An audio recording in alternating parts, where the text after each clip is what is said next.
So I know you did talk about DECA kind of playing a factor in you choosing SAF. So I do have an interesting question. What would you go back and tell yourself as a high school student when you were researching universities? Ooh, okay, fair question.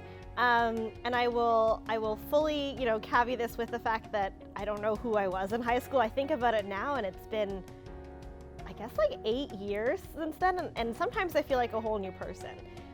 But if I kind of think about how I made the decision and what led me here, and I try to live so I have no regrets, so I think I made an okay decision. I guess I would probably tell myself to follow my passion.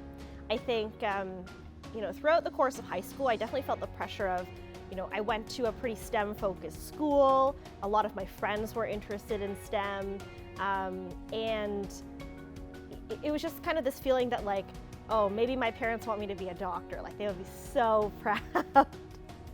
Go figure. And then, number one, I figured out I didn't like blood in grade 10 science, so that was a pretty clear indicator of, hey, science might not be the path forward. But I think, I got involved in different clubs over high school, to meet new people, to, figure out my interests and to take them a little bit further. And I figured out that I had a passion for business. I had a passion for talking to people. I had a passion for learning about things like marketing and finance. And I really enjoyed public speaking, as terrifying as it is sometimes. I like talking. That kind of led me towards business as a potential career path. And so, yeah, I figured out that my passion was business. And so I started thinking, okay, well, I want to stay in Canada personally. So what are some of the best universities out there with business programs? And everybody's business program is a little bit different. Some universities have more broad programs. Some of them have a little bit more focused. For me, it was actually a really important point. I wanted a designation. There's so many designations out there, but kind of as I was researching programs and researching designations, the CPA designation stood out to me. Just something about, the idea that they've always impressed on the CPAs, that it's transferable, it's flexible, you can use those skills in so many different roles. And so to me, even though CPA might just seem, like just an accounting designation, it's actually so much more than that. It can lead you to, so many different areas: tax, financial reporting, audit, finance. You could be in a strategy and governance role. There's so many CFOs out there of large companies who start with an accounting background, who start with a CPA. And so I figured, hey, you know what, in high school, I might have ideas, and I also knew myself well enough to know maybe things will change in a few years. Maybe I'll go through my undergrad program, or I'll go through a master's program, or I'll start working full time and I'll figure out, I have other interests, I have other passions that I just haven't discovered yet.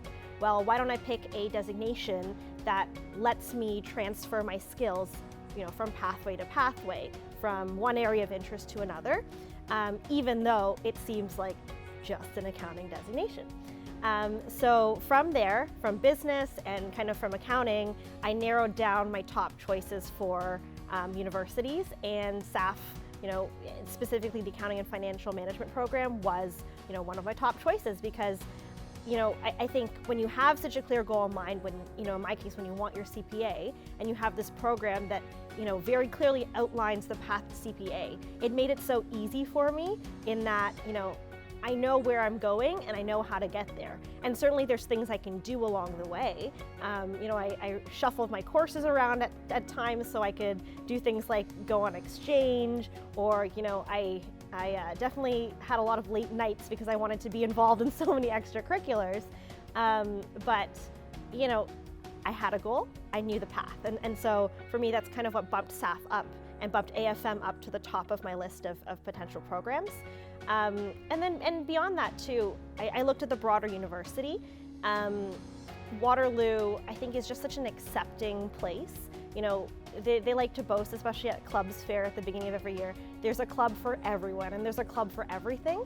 And that was really important to me too. I wanted to feel like I could be my whole self at university, that I could have a space where I could pursue different interests and just hobbies in general, where I could try new things, where I could get involved in things that I might not think I'm interested in because there's the avenue for it and because no one's telling me I shouldn't.